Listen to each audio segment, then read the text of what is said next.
பிஸ்மில்லாஹிர் ரஹ்மானிர் ரஹீம். அல்ஹம்துலில்லாஹ் வஸ்ஸலாத்து வஸ்ஸலாமு அலா ரசூலில்லாஹ் வ அலா ஆலிஹி வஸஹ்பிஹி வமன் வலா. அத்-தஅவத்து இலல்லாஹ், அல்லாஹ்வின் பக்கம் அழைப்பது. இதனுடைய 4 நிலைகளை நாம் பார்ப்போம். முதலாவது அல் ஹிக்மாவை பயன்படுத்துவது. அல் ஹிக்மா ரசூலுல்லாஹி ஸல்லல்லாஹு அலைஹி வஸல்லம் உடைய சுன்னா அவங்களுடைய வழிமுறை. அல்லாஹ்வின் பக்கம் மக்களை அழைக்கும் போது ரசூலுல்லாஹ் எப்படி ஹிக்மத்னா ஞானத்தோடு அவர்கள் பயன்படுத்திய அந்த வழிமுறைகளை நாம் கடைபிடிப்போம். இரண்டாவது, அந்த வழிமுறையில மிக முக்கியமான ஒன்று ரசூலுல்லாஹி ஸல்லல்லாஹு அலைஹி வஸல்லம் அல் மௌஇதத்துல் ஹஸனா, மிக அழகான உபதேசங்களை அறிவுரைகளை முன்வைத்தாங்க. அதுதான் அல்லாஹ்வுடைய குர்ஆனை ஓதி காட்டுவது, அல்லாஹ்வுடைய நபியுடைய சொல்லை எடுத்து சொல்வது. இதன் மூலமாக அல்லாஹ்வின் பக்கம் மக்களை அழைக்க வேண்டும். மூன்றாவது நிலை, இந்த 2 நிலையும் வெற்றி அடையல, ஒரு கேள்வி அல்லது பதில், அதுல தெளிவு தர வேண்டிய சில விவாதம் வந்துச்சுன்னா அப்போ அழகான முறையில விவாதம் செய்யணும். இது 3. 4வது நிலை, அநியாயக்காரர்கள் அல்லது கடுமையாக இஸ்லாமையும் நபியையும் கேலி செய்யக்கூடியவர்கள், கடுமையான மூர்க்கமான முட்டாள்தனமான குதர்க்கமான போக்க கையாளக்கூடியவர்கள், இவர்களை புறக்கணிக்கும். அதுவும் தாவாவுடைய ஒரு வழிமுறை. ஏன்னா அவர்களை மதித்து அவர்களுக்கு தாவாங்கிற பேர்ல அவர்கிட்ட பேசி கொண்டிருப்பது எல்லாமே நேரம் விரயம். இந்த விஷயங்களை எல்லாம் நம்ம கடந்த வகுப்புல பார்த்தோம். அடுத்தது ஷேக் சாலிஹ் அல் உஸைமீன் ரஹிமஹுல்லாஹி தஆலா தாவாவுல பஸீரா, தெளிவான ஆதாரம் கொண்ட அறிவு. பஸீரா அப்படின்னா 2ஐ குறிக்கும். 1 தெளிவான ஆதாரம், 2வது தெளிவான அறிவு. 2ஐயும் கொண்டு மக்களை அழைக்க வேண்டும் அப்படிங்கறத பத்தி பேசுறாங்க. ஷேக் முஹம்மது பின் அப்துல் வஹாப் ரஹிமஹுல்லாஹி தஆலா 4 விஷயங்களை கற்றுக்கொள்ள வேண்டும் அப்படின்னு சொன்னதுல இது எத்தனாவது விஷயம்? 4வது. 4 விஷயங்கள். அதுல இது எத்தனையாவது? முதலாவது, 2வது. நாம் 4 விஷயங்களை கற்றுக்கொள்ளணுங்கிறத முதல்ல படிச்சோமா? முதலாவது என்ன? குழப்பி கொண்டீங்க நீங்க. தாவாவுடைய 4 நிலைகளை நான் முதல்ல சொன்னேன், அது வேற. அது தாவாவுல இருக்கிற 4 நிலைகள். ஆனா 4 விஷயங்களை மஸ்அலாவை கற்றுக்கொள்ளணும் அப்படின்னு சொல்லும்போது முதலாவது அல் இல்ம், கல்வி. 2வது அல் அமல். 3வது அத்தாவா. 3வது விஷயத்தை தான் படிச்சுட்டு இருக்கிறோம். இந்த 3வது விஷயம் தாவாவை மக்களிடம் கொண்டு போகணுங்கிறது தானே. அல்லாஹ்வின் பக்கம் மக்களை அழைக்கணும். அப்படின்னா என்ன? நன்மையை ஏவ வேண்டும், தீமையை தடுக்க வேண்டும். சரியா? இதுக்கு மிக முக்கியமானதே முதல் விஷயம் தானே, அல் இல்ம், கல்வி. ஒருத்தர் கல்வி இல்ல, அவர் எப்படி அழைப்பார்? தான் எதை நோக்கி அழைக்க வேண்டுமோ அந்த கல்வியும் இருக்க வேண்டும். அப்ப அப்படின்னா அவர் 4 விஷயங்கள் முதலாவதா இருக்கக்கூடிய அல் இல்ம்ங்கிறது என்ன? மஅரிஃபத்துல்லாஹ், மஅரிஃபத்து நபிஹி, மஅரிஃபத்து தீனில் இஸ்லாமி பில் அதில்ல. அப்போ அல்லாஹ்வை அறிவது, நபியை அறிவது, இஸ்லாமிய மார்க்கத்தை அறிவது, இதுதானே இல்ம், இதுதானே கல்வி, அறிவு. இந்த அறிவை நோக்கித்தான் அழைக்கணும் மக்களை. அதுதான் அத்-தஅவத்து இலல்லாஹ். அல்லாஹ்வின் பக்கம் அழைக்கிறதுனா என்ன? அல்லாஹ்வை பற்றி அறிவை கொடுக்கணும். அல்லாஹ்னா யாருன்னு அறியணும். ஒருத்தருக்கு அந்த அறிவே இல்ல, அவர் எப்படி மக்களை அல்லாஹ்வின் பக்கம் அழைக்க முடியும்? ஒருத்தர் நபியை பற்றி அறிந்திருக்கணும், அப்பதான் நபியின் பக்கம் அழைக்க முடியும். நபியின் பக்கம் மக்களை அழைக்கணும். நபினா யாரு, அவருடைய செய்தி என்ன, அவர் எதற்காக அல்லாஹ்வால் அனுப்பப்பட்டார், அவர் சொன்னது என்ன, அவருடைய வாழ்க்கை என்ன, அந்த அறிவு, அந்த நம்பிக்கை இருக்கணுமா இல்லையா? அப்ப அந்த இல்ம் ஒருத்தருக்கு இல்லைன்னா அவர் எப்படி நபியின் பக்கம் மக்களை அழைக்க முடியும்? இஸ்லாமின் பக்கம் மக்களை அழைக்கணும், இஸ்லாமிய அறிவு இருக்கணுமா இல்லையா? இஸ்லாம்னா என்ன, அதைத்தான் நம்ம முதல்ல படிச்சோம், உண்மையா இல்லையா? அதெல்லாம் முதல்ல படிச்சோமா இல்லையா? அப்ப அந்த அறிவு ஒருத்தருக்கு இருந்தால்தான் அதன் பக்கம் அழைக்க முடியும். இது 1. 2வது விஷயம் என்ன தெரியுமா? எப்படி அழைக்க வேண்டும் அப்படிங்கிறதுக்கும் அறிவு வேணும். ஒருத்தர் எப்படி வேணாலும் தாவா செய்யறங்கிற பேர்ல செய்யறதுல தாவா இல்லையே. இஸ்லாமுக்கு முரணான போக்குல ஒருத்தர் தாவா செய்துகிட்டு தான் இஸ்லாமின் பக்கம் அழைக்கிறதா அவர் நினைத்தார்னா அது எவ்வளவு பெரிய அறியாமை. அது உதாரணத்துக்கு இஸ்லாம் இசையை ஹலால் ஆக்கி இருக்கிறதா, ஹராம் ஆக்கி இருக்கிறதா? ஹராம். இப்போ ஒருத்தர் நான் பாட்டு பாடி, அதாவது மியூசிக் இன்ஸ்ட்ருமெண்ட்ஸ் எல்லாம் பயன்படுத்தி அதன் மூலம் மக்களை அல்லாஹ்வின் பக்கம் அழைக்க போகிறேன் அப்படிங்கிறாருன்னு வைங்க. அதுவும் தாவான்னு நினைச்சார்னா இவர் எடுத்துக்கொண்ட வழிமுறை ஹலாலா ஹராமா? ஹராம். ஏன்னு கேட்ட இசை பாட்டு, இசை கருவிகளை கொண்டு அதை பயன்படுத்துவது, அதன் மூலமா பாடுவதுங்கிற இந்த வழிமுறை, இப்படி அல்லாஹ்வின் பக்கம் அழைக்கிற வழிமுறை நபிமார்கள் செய்ததா? இல்ல. சஹாபாக்கள் செய்ததா? இல்ல. அல்லது இந்த மாதிரி அழையுங்கன்னு அல்லாஹ் குர்ஆன்ல எங்கேயாவது சொல்லியிருக்கானா? இல்ல. ஏன்னா அல்லாஹ் எப்படி அழைக்கணும்னு சொல்லியிருக்காங்க நம்ம ஏற்கனவே பார்த்தோம். உதுஉ இலா சபீலி ரப்பிக பில் ஹிக்மா வல் மௌஇதத்துல் ஹஸனா வஜாதில்ஹும் பில்லதி ஹிய அஹ்ஸன் அப்போ அடுத்தடுத்த அந்த 4 நிலைகள் நம்ம மொத்தம் 3 அல்லது 4 பார்க்கிறோமே, அதுல இப்படி அழையுங்கன்னு சொல்லும் போது அல்லாஹ் தஆலா பாட்டை கொண்டு அழையுங்கள், மியூசிக்கை கொண்டு அழையுங்கள், நாடகம் நடிப்பதை கொண்டு அழையுங்கள், ஆக்டிங் பண்ணி காட்டுங்க, ஒரு சினிமா எடுத்து அழையுங்கள், மூவி எடுத்து அழையுங்கள் அப்படின்னு அல்லாஹ் சொல்லியிருக்கானா? நடிச்சு அழைக்கணும். அப்படின்னா ரசூலுல்லாஹ்வோட சிறந்த முறையில் யாரும் நடிக்க தேவையில்லை. ஏன்னா ரசூலுல்லா நடிச்சிருப்பாங்க, அப்படித்தானே? ஏன்னா நபிமார்களை விட சிறந்த முறையில் யாரும் தாவா செய்ய முடியாது, இல்ல தானே? யாரா செய்ய முடியுமா? நபிமார்களை விட ரசூலுல்லாஹ்வை விட சிறந்த முறையில் தாவா செய்ய முடியுமா? அல்லாஹ்வின் பக்கம் அழைக்கிற வேலையை. நடிப்புங்கிறது இது ஒரு கலை, சரியா? இன்னைக்கு மக்கள் என்ன சொல்றாங்க? நடிப்புங்கிறது ஒரு ஆர்ட், ஆக்டிங்கிறது ஒரு ஆர்ட். அந்த ஆர்ட் மூலமா அழைக்கலாம் அப்படிங்கிறது மார்க்கத்தில் உள்ளதா இருந்தா ரசூலுல்லாஹ் என்ன செய்திருப்பாங்க? நடிச்சிருப்பாங்க, சஹாபாட்ட நடிச்சிருப்பாங்க, பாட்டு பாடி காட்டியிருப்பாங்க. உண்மையா இல்லையா? ரசூலுல்லாஹ்வுடைய காலத்துல இசை கருவிகள், மியூசிக் இன்ஸ்ட்ருமெண்ட்ஸ் எல்லாம் இருந்துச்சு. அதை பயன்படுத்தி இருப்பாங்களா? இல்லையா? இல்லையே. அப்போ தாவாங்கிறது அல்லாஹ்வின் பக்கம் மக்கள் அழைக்கிற பணியை நம்ம விருப்பப்படி நமக்கு நம்முடைய அறிவுக்கு எதெல்லாம் சரின்னு படுதோ அந்த முறையில அழைப்பது அல்ல.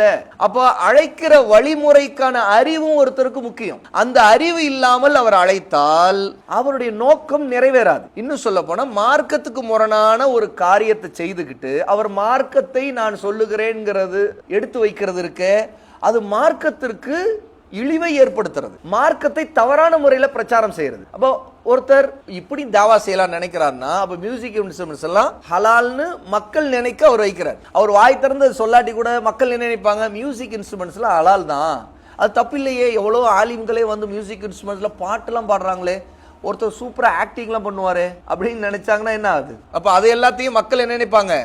இதுவும் மார்க்கத்தில் உள்ளதுதான், இதுவும் நபி சொன்னதுதான் அப்படின்னு நினைக்க ஆரம்பிச்சிருவாங்க. அப்ப இந்த விஷயம் ரொம்ப தெளிவா இருக்கணும். என்னன்னா, பசீரா, தெளிவான ஆதாரத்தின் அடிப்படையில் தான் நாம் மார்க்க பணிகளை செய்யணும், நன்மையை ஏவணும், தீமையை தடுக்கணும். அத்தாவத்து இலல்லாஹ், அல்லாஹ்வின் பக்கம் மக்களை அழைக்கின்ற இந்த பணிங்கிறது பசீராவோடு இருக்க வேண்டும். இந்த அடிப்படையை எப்படி இங்க நாம எந்த ஆதாரத்தின் அடிப்படையில் தெரிந்து கொள்றோம்? அதுவும் விஷயம். ஏன்னா பசீராவின் அடிப்படையில், அதாவது தெளிவான ஆதாரத்தோடு உள்ள அறிவின் அடிப்படையில் அல்லாஹ்வின் பக்கம் மக்களை அழைக்கணும் சொல்றீங்க, அதுக்கு என்ன ஆதாரம்? அதுவும் தெரியணுமா இல்லையா? இப்போ நான் உங்களுக்கு எடுத்து சொல்றேன், இதை விளக்கிக்கிட்டு இருக்கேன். இப்போ இப்படிலாம் அழைக்க கூடாதுன்னு சில உதாரணங்களை சொல்றேன். அழைக்கிறது ஆதாரம், தெளிவான ஆதாரம், பசீராவோடு அழைக்க வேண்டும் சொல்றேன். அப்படின்னா அடுத்த கேள்வி என்னன்னா, சரி இதுக்கு என்ன ஆதாரம் அப்படிங்கிறது ஒரு சரியான கேள்வி தானே. ஆகவேதான் இங்க நம்ம படிக்க வேண்டும். அழைப்பு பணி ஆதாரத்துடனும் முழு தெளிவுடனும் அமைய வேண்டும் என்பதற்காக இறை மார்க்கத்தை, அதாவது அல்லாஹ்வின் மார்க்கத்தை பற்றி அறிந்திருப்பது அவசியம். முதல் விஷயம் இல்மு இருக்கணும். அத முதல்ல பார்த்து அல்லாஹ் கூறுகிறான், குல் ஹாதிஹி சபீலி அத்உ இலல்லாஹி அலா பஸீரத்தின் அன வ மன் இத்தபஅனி வ சுப்ஹானல்லாஹி வ மா அன மினல் முஷ்ரிகீன். சூரா யூசுப் 12வது சூராவுடைய 108வது ஆயா. அல்லாஹ் நபியை சொல்லும்படி இந்த ஆயத்துல கட்டளையிடுறான். குல், நபியே சொல்லுங்கள், எல்லாருக்கும் சொல்லணும். ஹாதிஹி சபீலி, இதுதான் என்னுடைய பாதை. இங்க அல்லாஹ் நபிக்கு சொல்லி இதுதான் என்னுடைய பாதைன்னு சொல்லுங்கன்னு சொல்றான்னா, அப்ப அந்த பாதை யாருடைய பாதையா இருக்கும்? அல்லாஹ்வுடைய பாதை. இப்ப இதற்கு முன்னாடி உதுஉ இலா சபீலி ரப்பிக்க அப்படி அல்லாஹ் சொன்னான் இல்லையா? அந்த ஆயத்தை படிச்சோம். சூரா நஹலுடைய 16வது சூராவின் 125வது ஆயத். இதற்கு முன்னாடி நம்ம முந்திய அமர்வுல படிச்சது. அந்த ஆயத்துல கவனிங்க, உதுஉ இலா சபீலி ரப்பிக்க. அந்த ஆயத்துக்கு அர்த்தம் என்ன? உதுஉ, அழையுங்கள், இலா சபீலி ரப்பிக், உங்களுடைய இறைவனின் பாதையின் பக்கம் அழையுங்கள். இது யாருக்கு அல்லாஹ் இடுகிற கட்டளை? நபிக்கு. அது நேரடியாக சபீலி ரப்பிக்க. இது முன்னிலைனா செகண்ட் பர்சனா சொல்லுபவன் யாரு? அல்லாஹ். யாருக்கு சொல்லுகிறான்? சபீலி ரப்பிக்க. ரப்பிக்கன உனது இறைவன் அப்படின்னு அல்லாஹ் சொல்றான். உனது இறைவன் சொல்வது உனதுன்னு ஒருத்தரை நோக்கி அல்லாஹ் சொல்றா. இந்த வார்த்தை பிரயோகம் இருக்குல்ல. ஏன்னா அரபியை பொறுத்த வரைக்கும் நமக்கு தெரியும், ரப்பிக்க அப்படின்னு, ரப்புக்க அப்படின்னு சொன்னா உனது இறைவன், ரப்புக்குமா உங்கள் 2 பேரின் இறைவன், ரப்புக்கும் உங்களில் பலரின் இறைவன். அப்ப 2 பேருக்கு மேலே போனா பலரையும் நோக்கி சொல்லப்படுறதா ஆயிடும். 2 பேருக்கு தனியா சொல்லப்படுவதற்கு வார்த்தை இருக்கு. ரப்புக்குமா, உங்கள் 2 பேரின் இறைவன். ரப்புக்க அப்படின்னா உனது இறைவன் சொல்லிட்டு அப்ப அங்க ஒருத்தரை தானே சொல்லப்படுது. இது நேரடியா இந்த ஆயா அல்லாஹ் தஆலா நபியை நோக்கி சொல்றது. அப்போ உதுஉ இலா சபீலி ரப்பிக்க, உனது இறைவனின் பக்கம் அழையுங்கள் அப்படின்னு ஒரு கட்டளை இட்டான். சரியா?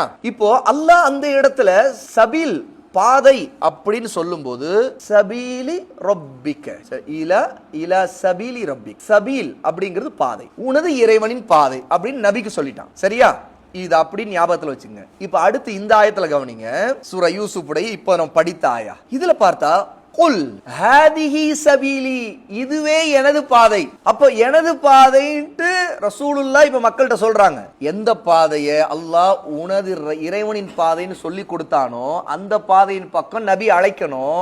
நபி இப்ப மக்களுக்கு சொல்லுகிறாங்க, இதுவே எனது பாதை. அப்படின்னா அந்த பாதை யாருடையது? அல்லாஹ்வுடையது, ரப்புடையது. ஏன்னா அல்லாஹ் அதுக்கு முன்னாடி இலா சபீலி ரப்பிக்கன்னு சொல்லி இருக்கிறான். இது ஒரு விஷயம். அந்த பாதையின் பக்கம் மக்களை அழைக்கணுங்கிறதுல நமக்கு தெளிவா தெரிஞ்சுக்கணும்.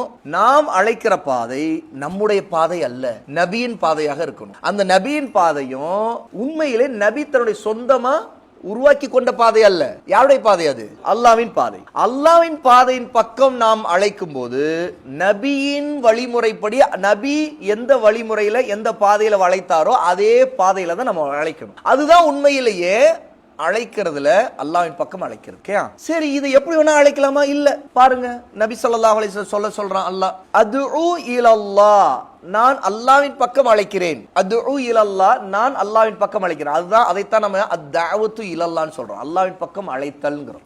எப்படி அழைக்கிறேன்? அலா பசீரா. பசீரா என்று சொன்னா தெளிவான ஆதாரம், தெளிவான பார்வை, தெளிவான அறிவு. அதாவது சந்தேகம் இல்லாம, தடுமாற்றம் இல்லாம மிக உறுதியாக ஒரு விஷயத்தை கல்வியால அறிந்து கற்றுக்கொண்டு அதுல எந்த குழப்பத்திற்கும் ஆளாகாமல் அந்த பாதை சத்தியம் என்று அறிந்து, சத்தியம்னு அறிஞ்சிருக்கணும். சத்தியமா அசத்தியமா அப்படிங்கிற குழப்பம் இருக்கக்கூடாது, அதுல ஷக்கு இருக்கக்கூடாது. இது பாதி அது பாதி, நான் முடிவு எடுக்க முடியல அப்படிங்கிற இடத்துல நின்றுட்டு ஒருத்தர் ஷக்கோடு சந்தேகத்தோடு அழைக்கக்கூடாது. அதே மாதிரி வன்னு இருக்கக்கூடாது.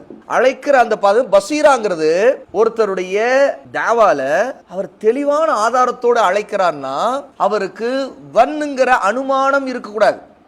80% சரிதான், ஆனா 20% எனக்கு டவுட்டா இருக்கு, அதுதான் வன். இல்ல 50-50 எனக்கு இது சரி அது தப்பு, ரெண்டுமே மாத்தி மாத்தி தோணுது, பாதி பாதியா இருக்கு, அது ஷக். சரியா? அப்போ அந்த நிலையில் அவர் அழைக்க கூடாது. அழைக்கும் போது அவருக்கு நல்ல இல்ம், அதை பற்றிய அறிவு தெளிவா இருக்கும். அந்த குறிப்பிட்ட அவர் எதை பத்தி பேசுறாரோ அதை பத்தி தெளிவான அறிவு, உறுதி, யகீன் இருக்கணும். யகீனா உறுதிப்பாடு. அதுதான் என்ன? அல் இல்ம்.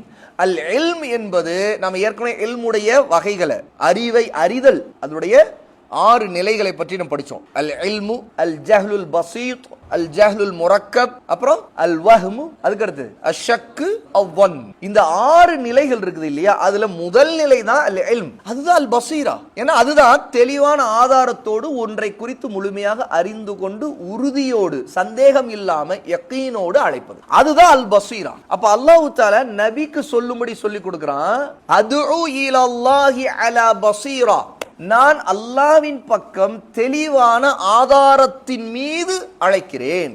அன, நான், அதான் இங்க அன வமனித்தபைனி, நானும் என்னை பின்பற்றுகிறவர்களும். அப்ப இதுல இருந்து யாரை இங்க குறிக்குது? பின்பற்றுகிறவர்கள்னா முதலில் நபித்தோழர்களை குறிக்குது. ரசூலுல்லாஹி ஸல்லல்லாஹு அலைஹி வஸல்லம் மக்களிடம் சொல்லும் போது நானும் என்னை பின்பற்றுகிறவர்கள் சொல்றதை கொண்டு தன்னுடைய தோழர்களை இணைத்து கொண்டு சொல்ல வேண்டும் என்கிறது அல்லாஹ்வுடைய கட்டளை. ஆகவே குல், சொல்லுங்கள்னு சொல்லும் போது அல்லாஹ் தஆலா நபிக்கு நான் அழைக்கிறேன்கிறதோட நிறுத்திக் கொள்ள சொல்லல, நானும் என்னை பின்பற்றுகிறவர்களும். இந்த தெளிவான ஆதாரம், அந்த தெளிவான ஆதாரம் அல் குர்ஆனு அஸ் சுன்னா, அல் கிதாபு அஸ் சுன்னா. அப்போ தெளிவான ஆதாரம்ங்கிறது குர்ஆனுடைய ஆதாரம், நபியின் வழிமுறையில் இருக்கக்கூடிய சுன்னாவின் ஆதாரம். அதைத்தான் சஹாபா பின்பற்றின. ஒமனித்தபஅனி, என்னை பின்பற்றுகிறவர்களும் அப்படித்தான் அழைக்கிறோம். வசுபஹானல்லாஹி, எல்லா கலங்கங்கள் குறைகள் அனைத்தையும் விட்டு அல்லாஹ் மிக பரிசுத்தமானவன். இதுதான் தௌஹீத். பாருங்க, தாவாவுல எதை முன்னிலைப்படுத்தணும் தெரியுமா? ரசூலுல்லாஹி ஸல்லல்லாஹு அலைஹி வஸல்லம் இந்த பேச்சை கூட ரசூலுல்லாஹ்வுக்கு அல்லாஹ் சொல்லி கொடுக்கும்போது நானும் என்னை பின்பற்றுகிறவர்களும் தெளிவான ஆதாரத்தோடு தெளிவான பார்வையோடு அழைக்கிறோம் அப்படிங்கறத சொல்லும்போது உடனே அல்லாஹ்வை புகழும் விதமா, அல்லாஹ்வை பரிசுத்தப்படுத்தும் விதமா வசுபஹானல்லாஹ், எல்லா குறைகளை விட்டும் பரிசுத்தம் நிறைந்தவனாகியவன் அல்லாஹ். வமா அன மினல் முஷ்ரிகீன், நான் அல்லாஹ்வுக்கு இணை வைக்கின்ற முஷ்ரிக்குகளில் இல்லை, அவர்களோடு சேர்ந்திருக்கவில்லை, அவர்களோடு சேரவும் மாட்டேன் அப்படின்னு சொல்றான். அப்ப இதுல இருந்து நமக்கு தெரியுது தாவாவுக்கு பசீரா கட்டாயம். அதுதான் நபியிடமிருந்து நம்ம கற்றுக்கொள்கிறோம். அப்படிதான் நபி தோழர்கள் கற்றுக்கொண்டாங்க. அப்ப நம்ம விருப்பப்படி நம்ம என்ன போக்குப்படிலாம் தாவாவை செய்ய முடியாது.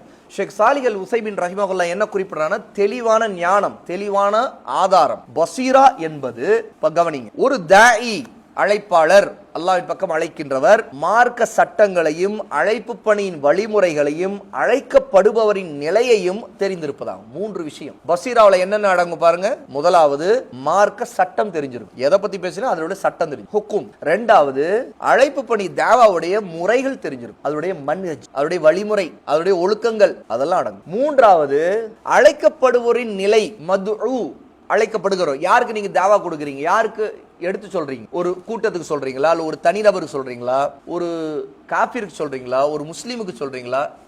ஏன்னா தாவா எல்லாருக்கும் செய்யலாம். அல்லாஹ்வின் பக்கம் மக்களை அழைக்கிறது நிறைய பேர் நினைக்கிற தாவா அப்படின்னு சொன்னாலே நான் முஸ்லீம்களுக்கு செய்யறது தாவான்னு நினைக்கிறாங்க. அது ஒரு தவறான பார்வை. அதுக்கு எந்த ஆதாரமும் இல்லை. ஏன்னா நான் முஸ்லீம்களுக்கு தாவா, முஸ்லீம்கள் செய்த இஸ்லாஹ், சீர்திருத்தம் அப்படிங்கிறாங்க.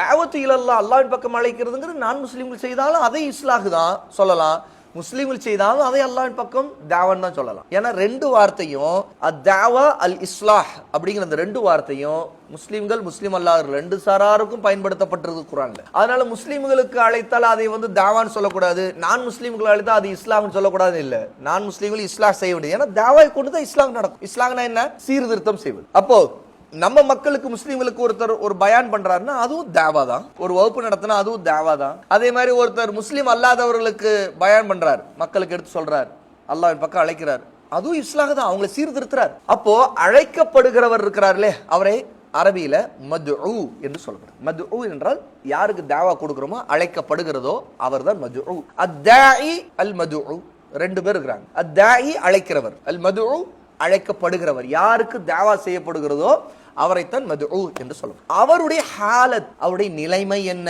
கண்டிஷன், இதையும் தெரிஞ்சுக்கணும். அதை பத்தி எல்லாம் பொருட்படுத்தாம நான் பேசுறேன் கேட்டுக்கிட்டே இரு அப்படின்னு சொல்லி பேச முடியாது. அவருக்கு என்ன அவசியம், அவருடைய நிலை என்ன, அவர் என்ன கொள்கையில் இருக்கிறார், அதையும் தெரிஞ்சுக்கணும். ஒருத்தர் நாத்திகர், அல்லாஹ் என்பவன் இல்லை, கடவுள் என்பவன் இல்லை அப்படின்னு நம்புறவரா இருக்கார். அவரிடம் நாம வணக்கங்கள் இறைவனுக்கு செய்யப்படணும், மற்றது எதையும் வணங்கக்கூடாது நாம அப்படிங்கறத பேசுறது முதல்ல இல்லை. ஏன்னா அவர் தான் எதையுமே வணங்கக்கூடாதுங்கிற கொள்கையில் இருக்கிறார். நீங்க மத்ததெல்லாம் வணங்காதீங்க அப்படின்னு சொல்றது அவருக்கு தேவையா? நீங்க சிலைகளை வணங்கக்கூடாதுங்க, நீங்க ஜீசஸ் இயேசுவை வணங்கக்கூடாதுங்க அப்படின்னு அவருக்கு சொல்ல தேவையில்லை. ஏன்னா அவர் வணங்குறதே இல்லை. அவர் சிலைகளை வணங்க மாட்டார், அவர் ஜீசஸை வணங்க மாட்டார். சூரியனை வணங்கக்கூடாதுங்க, மாட்டை வணங்கக்கூடாதுங்க, பாம்பை வணங்கக்கூடாதுங்க அப்படின்னு அவருக்கு சொல்ல வேண்டியது இருக்கா? அவர் வணங்குறாரா? இல்லையே. ஏன்னா அவரை பொறுத்தவரை கடவுள் ஒருத்தனை இல்லைன்னு நம்புறாரு. அதனால அவர் வணக்க வழிபாடுங்கிறத மொத்தமா மறுத்துட்டார். அதனால எதுக்குமே அவர் வணங்குறது இல்லை. அல்லாஹ் வணங்குறது இல்லை, அவர் சிலையை வணங்குறது இல்லை, அவர் ஜீசஸை வணங்குறது இல்லை, மாட்டை வணங்குறது இல்லை, பாம்பை வணங்குறது இல்லை. அப்படி இருக்கும்போது அவரிடம் இதை வணங்காதீங்க அதை வணங்காதீங்க சொல்ல தேவையில்லை. ஏன்னா அவருடைய ஹாலத், அவருடைய நிலையை அறியாமல் அப்படி பேசினாதான் அது நம்ம அந்த மாதிரி ஒரு தப்பு நடக்கும். அவர்கிட்ட பேச வேண்டியது என்னன்னா, வானங்கள் பூமி அனைத்தையும் படைத்தவன் ஒருவன் உண்டு, இயக்கிறவன் ஒருவன் உண்டு, அவன் வணங்கப்பட வேண்டும், அவனை வணங்குவதா உண்மையிலே நன்றி, அவன் படைத்தது அவனை வணங்கத்தான். ஆகவே நீங்கள் அவன் இல்லை என்று சொல்லுவது மிகப்பெரிய பொய். அப்படிங்கிறதுக்கு அவருக்கு தெளிவை ஏற்படுத்தணும், கொடுக்கணும். அதுக்கு ஆதாரத்தை நிலைநாட்டணும், பசீரா, ஆதாரத்தை முன்வைக்கணும். இதே புத்தகத்துல ஷேக் சாலிஹ் அல் உஸைமின் ரஹிமஹுல்லாஹி தஆலா தௌஹீதை எடுத்து சொல்லி விளக்குற பகுதி வரும்போது நீங்க பார்த்தீங்கன்னா, முதல்ல ருபூபியாவை, அல்லாஹ் தான் அனைத்தையும் படைத்தவன், வளர்க்கிறவன், ஆட்சி புரிகிறவன், நிர்வகிப்பவன், இந்த அடிப்படையை முதல்ல தெளிவா ஆதாரத்தின் அடிப்படையில் விளக்குவாங்க. ஏன்னா அதுதான் முதல்ல அங்கிருந்து ஆரம்பம். ஏன்னு ஒரு நாத்திகரா இருந்தாலும் இதை ஏற்றுக்கொள்ளாத வரைக்கும் அவர் அல்லாஹ் வணங்க போறது இல்லை. அப்ப அவருக்கு அது தெளிவா நம்ம ஆதாரத்தை முன் வச்சு தெளிவுபடுத்தணும். அவர் வரட்டுப்பிடிவாதம் மறுக்கிறவரா இருக்கிறான்னு வைங்களேன், கொஞ்சம் விவாதமும் செய்யலாம். ஆனா அவருடைய நோக்கம் பிடிவாதம் மட்டும்தான் இருந்ததா அவர்கிட்ட நம்ம அவரை புறக்கணிக்கிறது தான். நம்ம ஏற்கனவே பார்த்தோம் இல்ல, தாவாவுடைய 4 நிலை, அதுல 4வது நிலைக்கு அவர் தள்ளப்பட்டுருவார். அதாவது அவரை நம்ம தள்ள வேண்டியது வரும். ஏன்னா நம்ம சொல்லியாச்சு, அவர் ஏற்கனவே தர்க்கம்ங்கிற பேர்ல குதர்க்கமாக அவர் மறுக்கிறார், பிடிவாதம் காட்டுறார். அப்போ இங்க பசீராங்கிறதுல அழைக்கப்படுகிறவருடைய ஹாலத் என்ன, நிலை என்னங்கிறது அறியப்படுவது முக்கியம். ஒருத்தரை தெரிஞ்சுக்கணும், அவருடைய கொள்கை என்ன, அவருடைய அக்கீதா என்ன, அவர் ஒரு முஸ்லீமா, காஃபிரா, அவர் காஃபிர்ல எந்த வகை சேர்ந்தவர், அவர் சிலைகளை வணங்குறவரா அல்லது ஈசா அலை இஸ்லாத்தை மட்டும் வணங்குறவரா, அவர் ஒரு கிறிஸ்டியனா, அல்ல ஈசா அலை இஸ்லாம் அவங்கள வணங்கக்கூடிய கிறிஸ்தவர்களே பல வகையினர் இருக்கிறாங்க. சரியா? ஈசா அலை இஸ்லாமை வணங்குவாங்க, மரியம் அலை இஸ்லாமை வணங்குவாங்க, எல்லாரையும் வணங்குவாங்க. அதாவது கிறிஸ்தவர்கள மதகுருமார்களாக பிரபலமாக இருந்து இறந்த அவங்க பார்வையில் அவுலியாக்கள், நம்ம கூட செயின்ட்னா அவுலியா தான் அவங்க பார்வையில். அவங்கள்ட்ட எல்லாம் பிரார்த்தனை செய்யக்கூடிய கிறிஸ்டியன்கள் இருக்கிறாங்க. ரோமன் கத்தோலிக் அந்த மாதிரி இருக்கிறாங்க. கிறிஸ்தவர்கள் ரோமன் கத்தோலிக் அவங்க தான் பெரும்பான்மை கிறிஸ்தவர்கள். புரொட்டஸ்டன்ட்ங்கிற எதிர்ப்பாளர்கள், அதாவது இதையெல்லாம் எதிர்க்கக்கூடியவங்களும் இருக்கிறாங்க. சிஎஸ்ஐ இந்த மாதிரி பெந்தகோஸ்தே கேட்டகரியில் உள்ள கிறிஸ்டியன்கள் அவங்க பாத்தீங்கன்னா அவங்க ஈசா அலைஹிஸ்ஸலாத்து வஸ்ஸலாம வணங்குவாங்க. ஆனா ஒரு காலம் மரியமையோ அல்லது கிறிஸ்தவ மத குருமார்களை வணங்க மாட்டாங்க. அவங்க இன்னொரு கேட்டகரி இருக்காங்க கிறிஸ்தவர்கள்லயே, ஜெகோவா விட்னஸ், யெகோவாவின் சாட்சிகள் அப்படின்னு சொல்லி தங்களை சொல்லிக் கொள்றவங்க. அவங்க ஈசா அலைஹிஸ்ஸலாத்து வஸ்ஸலாம வணங்கவே மாட்டாங்க. அவங்க ஈசா அலைஹிஸ்ஸலாத்து வஸ்ஸலாம ஜீசஸ் ஒரு தேவகுமாரன் என்று நம்புவாங்களே தவிர அவரை வணங்க கூடாதுன்னு பிரச்சாரம் செய்வாங்க. அதாவது எந்த அளவுக்குன்னா அவங்களுடைய மற்ற கிறிஸ்தவ மக்களிடம் பிரச்சாரம் செய்யறோம். கிறிஸ்தவர்கள் மட்டும் இல்ல, அவங்க முஸ்லிம்கள்ட்ட வந்து பிரச்சாரம் செய்யறவங்க. என்ன? ஜெகோவாவின் விட்னஸ், ஜெகோவா சாட்சிகள். அவங்க ஜெகோவா மட்டும்தான் ஒரே இறைவன், ஜெகோவாவுடைய ஒரு குமாரர் தான், மகன் தான் இயேசு அப்படின்னு நம்புறோம். இப்ப ஜெகோவா விட்னஸ்ல பேசிட்டு இருக்கும்போது நாம அவங்கள்ட்ட ஜீசஸை வணங்க கூடாதுங்க அப்படி இப்படி நிறைய அவங்களுக்கு எடுத்து சொல்றோம். நீங்க அரை மணி நேரம் அதையும் சொல்லிட்டு இருக்கோம். நீங்க கடைசியில் அவர் ஒரே பதில் முடிச்சுறாரு, நாங்க ஜீசஸை வணங்க கூடாதுன்னு நாங்களும் அதுதாங்க சொல்றோம். அப்ப நீங்க அரை மணி நேரம் ஜீசஸ் வணங்க கூடாதுன்னு சொன்னதுக்கு அர்த்தம் இல்லாம போச்சு. ஏன்னா அவர் அந்த கொள்கையில தான் இருக்காரு. அவர்கிட்ட எது பேச வேண்டியது இருக்குது? ஈசா அலைஹிஸ்ஸலாம் அல்லாஹ்வுடைய நபி மட்டும்தான், ஒரு ரசூல் மட்டும்தான் பேச வேண்டியது இருக்கு. அதாவது கிறிஸ்தவரிடம் பேச வேண்டிய அடிப்படை அது. ஏன்னு அவங்க மொத்தமாக அவங்க எல்லாரும் ஒரு புள்ளியில ஒன்று சேர்றாங்க. இதுல ஈசா அலைஹிஸ்ஸலாத்து வஸ்ஸலாம் அல்லாஹ்வுடைய மகனா இல்லையா? இதுல நாம் அதை மறுக்கிறோம். லம் யலித் வலம் யூலத் அப்படி சொல்றோமா இல்லையா?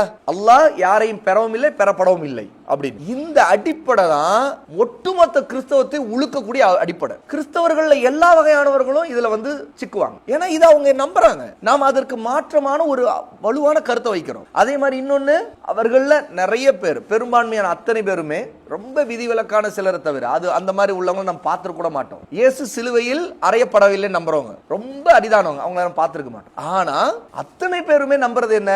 இயேசு சிலுவையில் அறையப்பட்டார், 3வது நாள் உயிர் தெழுந்தார் அப்படிங்கிறது. அப்ப இந்த கொள்கை அவங்க நம்புறாங்க இல்லையா? அப்போ நாம பேச வேண்டிய சப்ஜெக்ட் இது. அதற்கெல்லாம் முன்னாடி பேச வேண்டியது அல்லாஹ்னா யாருன்னு பேசணும். தௌஹீத் தான் முதல்ல பேசணும். தௌஹீதை தெளிவா அவங்கள்ட்ட சொல்லும் போது அல்லாஹ் நாடினா, அவங்களுக்கு அதுல இறையச்சம் வந்துச்சுன்னா, அவங்க சிந்திச்சாங்கன்னா, அவங்க இந்த 2வது விஷயம் இருக்குல்ல, ஈசா அலைஹிஸ்ஸலாம் அல்லாஹ்வுடைய மகனா இல்லையான்னு அவங்க குழம்பி இருக்கிற விஷயம், மகன் நம்பிக்கிட்டு இருக்காங்க, அது உடைஞ்சிரும். ஏன்னா தௌஹீதுடைய அம்சமே அல்லாஹ்வுடைய பண்பை பற்றி பேசுறதானே. அல்லாஹ்வுடைய பண்புகள்ல ஒண்ணு என்ன?